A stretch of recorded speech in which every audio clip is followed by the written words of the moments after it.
Salut tout le monde et bienvenue au cours de Bonjour à un site web responsive. Dans cette vidéo, je vais vous parler des hiérarchies de classes. En soi, une hiérarchie de classe, c'est assez simple. Vous avez la classe objet qui est la base de toutes les classes déclarées au niveau de Java. À partir du moment où on déclare une classe, public class, main interface, celle-ci inhérite la classe objet. La classe chat également inhérite implicitement la classe objet, même si ceci n'est pas déclaré. Si on voudrait déclarer ceci explicitement, on écrirait extends object. Par contre, donc ceci est ajouté par défaut par le compilateur. Pour vous exposer ceci, j'ai créé une variable de type objet, et voici les méthodes qui sont accessibles. getClass, toString, voilà, toString par exemple. Ici au niveau d'un animal de compagnie, on a également la méthode toString qui est déclarée ici elle est déclarée au niveau du chat, c'est peut-être un mauvais exemple. La méthode equals qui est déclarée au niveau objet est déclarée dans la méthode chat, dans la classe chat je veux dire, même si celle-ci n'est pas déclarée dans le code. Mais parce que chaque classe est un objet, il faut le lire comme ça, la classe chat est un objet. Donc parce que de ce fait-là, les méthodes déclarées dans la classe objet sont accessibles. On va pouvoir utiliser ce concept-là dans notre propre programme. On a ici la classe chat et la classe chien. Elles se ressemblent toutes les deux assez fort car les membres ici sont les mêmes au niveau du chien que du chat. Alors pour faire ça, on va dire au lieu des extends object, attention ici on ne peut avoir qu'une seule classe parent, on ne peut pas avoir plusieurs parents. On peut avoir plusieurs interfaces mais on ne peut avoir qu'un seul parent. Donc le parent de la classe chat, c'est l'animal de compagnie. Et de la même manière, le parent de la classe chien sera maintenant la classe animal de compagnie. Pour déclarer une classe, on peut l'écrire ainsi, public class pet animal. Et là, je viens d'enlever le mot-clé abstrait. Abstrait qui veut dire qu'on ne peut pas instancier une nouvelle classe, un nouvel objet de type animal de compagnie. Donc, pet animal égale new pet animal, ça ne fonctionnera pas. Et là, c'est parce que le nom est déjà utilisé. Donc ça ne marche pas. C'est tout. C'est lié ici au mot abstrait. Voilà, on le remet. Par contre, ce qu'on peut faire, c'est qu'on peut instancier un objet d'un type qui inhérite le pet animal, l'animal de compagnie. Donc, par exemple, new chat. Ça, c'est possible. Parce que le chat inhérite ici la classe animal de compagnie. Maintenant, quel est l'intérêt de déclarer une classe parent? L'intérêt, c'est de joindre le code commun entre les différents enfants. Je vous ai fait un petit dessin. Donc, la classe chat est un animal de compagnie et la classe chien est un animal de compagnie également. Les composants qui sont similaires dans chat et chien sont repris dans la classe animal de compagnie. Et un animal de compagnie est un objet aussi, bien sûr, comme je viens de vous l'expliquer. Donc ici, au niveau de l'animal de compagnie, on va prendre les membres, on les met ici au niveau de la classe. Et pour le chien, on peut enlever les membres, nom, âge, couleur et sexe. On peut les enlever car ils sont déjà déclarés dans la classe animal de compagnie. Donc on les enlève simplement. Et voici, donc tout compile encore, tout est bon parce que le nom ici est déclaré au niveau de l'animal de compagnie et l'âge également, j'appuie sur F3 et voilà comme ça. Donc tout est bon là pour l'instant. Maintenant, ce qu'on peut faire, c'est on peut extraire les méthodes qui sont les mêmes pour la classe chat et la classe chien. Ici, je vous ai fait une petite liste de toutes les méthodes qui sont les mêmes. Voilà, on coupe et on colle au niveau de la classe animal de compagnie. Voilà, comme ça. Maintenant, l'avantage, c'est qu'au niveau de la classe chien, on peut enlever les méthodes. Sac, on peut les enlever ici. Ouf, et tout continue à fonctionner. Ici, on peut, au niveau de animal de compagnie, pet animal in, pet animal 1, on peut appeler les méthodes. Voilà. Par contre, ce qu'on ne pourra pas faire, donc ce qu'on ne pourra pas faire, c'est si on a déclaré un objet de type pet animal 1 et que on veut utiliser une méthode qui est seulement définie dans la classe chat. Donc par exemple, present yourself, ceci est défini dans la classe chat, mais la classe pet animal, parent, la classe parent, ne connaît pas cette fonction-là. Donc elle n'est pas déclarée dans la classe animal de compagnie. Donc dans le main, si on veut utiliser ici, present yourself, là, ça ne marche pas. Donc il ne connaît pas cette méthode-là au niveau de pet animal, il ne connaît cette méthode-là que au niveau de la classe chat.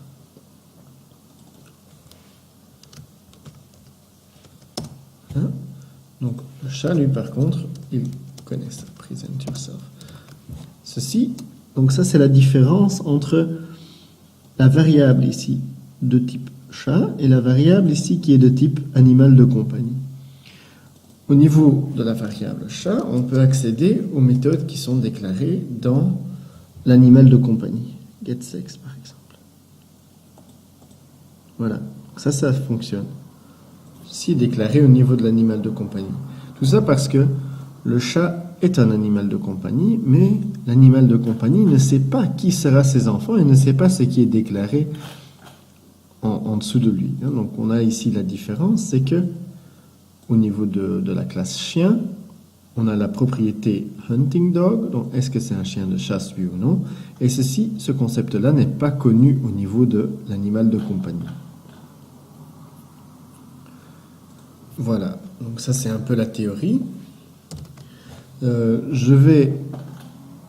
On va continuer les possibilités. Donc on a les membres qu'on a dit, on a les méthodes qu'on a dit aussi, et maintenant on a le constructeur également. On a le constructeur ici qui passe certains paramètres. On voit que ce constructeur-là, c'est le même que celui de chien, et on va extraire ceci au niveau de la classe animal de compagnie. Je copie animal de compagnie, je colle, et voilà, on va faire de même, voilà, comme ça. Ici, en fait, ce qui se passe, c'est au niveau de la classe animal de compagnie qui, n'oubliez pas, extends object, donc ça c'est ce que le compilateur ajoute. Ce qu'il ajoute également, c'est qu'il ajoute un appel au constructeur de la classe parent. Donc il ajoute ceci par défaut, super, et on ouvre les crochets, on ouvre les parenthèses, on ferme avec le point virgule.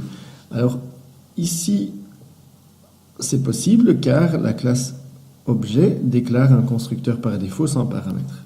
Donc si ici au niveau de l'animal de compagnie, je fais de même, donc là je prévois un constructeur par défaut, alors celui-ci est accessible au niveau de la classe chat. Il est ajouté par défaut ici, super. Maintenant on voit qu'on n'est pas encore bien avancé car on n'a pas encore dédupliqué le code. Ce code-là est toujours similaire à celui-ci. Ce qu'on va faire, c'est que dans la classe chat, on peut appeler un autre constructeur que celui par défaut en ajoutant les paramètres. Name, age, color, gender.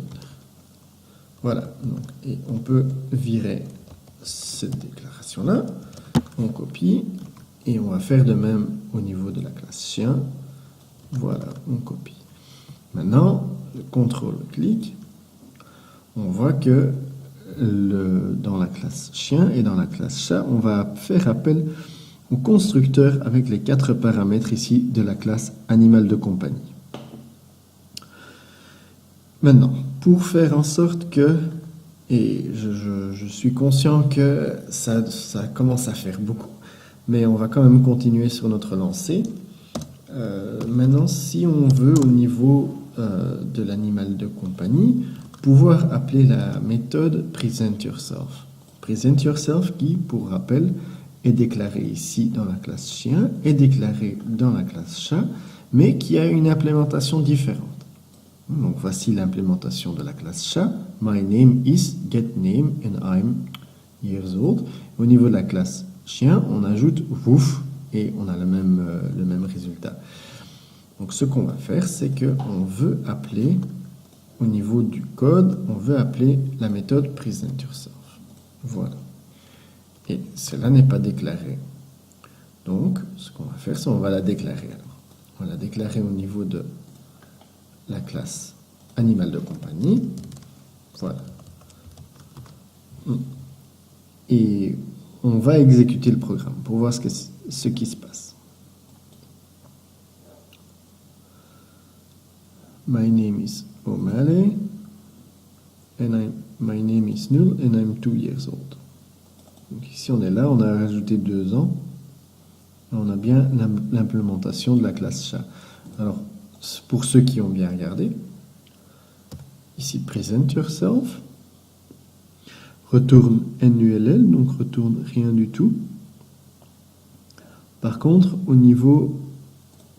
ici, le résultat qu'on a dans le output, dans la fenêtre, c'est qu'il appelle la fonction presentYourself qui est déclarée dans la classe chat. My name is. Et ça peut paraître bizarre. Hein. Ça peut peut-être vous paraître bizarre parce qu'ici, le type de l'objet de la variable petAnimal1, c'est bien petAnimal. Et on appelle une méthode sur cette classe-là. Mais il exécute le code déclaré dans la classe chat. Et tout ceci parce que presentYourself est déclaré au niveau de la classe chat également, ici, et que ça va surpresser le code déclaré dans les classes hiérarchiquement plus hautes. Donc, dans la classe parent, on a presentYourself également. On pourrait, au lieu de retourner nul, on pourrait dire I'm petAnimal. C'est plus chic, petAnimal, mais ça ne change rien du tout. Ça ne change rien du tout. On a encore ce comportement-là. Tout ça parce que le chat implémente la méthode presentYourself. On pourrait mettre en commentaire pour voir ce que ça donne. Au niveau du chat, on met en commentaire et on exécute. I'm a petAnimal, I'm a petAnimal. Voilà, donc maintenant que la méthode presentYourself est seulement déclarée au niveau de la classe petAnimal et pas dans la classe chat, alors ça fonctionne comme ça.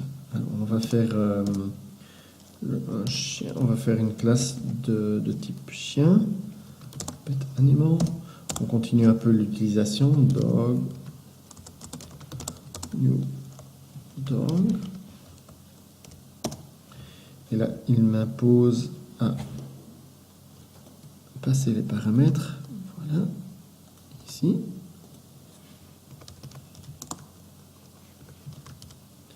Donc,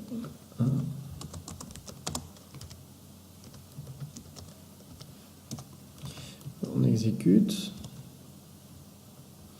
Maintenant, on va mettre le code de chat entre parenthèses. On exécute. Et là, on voit que pour les 2 chats, on a I'm a petAnimal et que pour le chien, on a dog A. Donc le dog A, c'est woof, I'm Bell.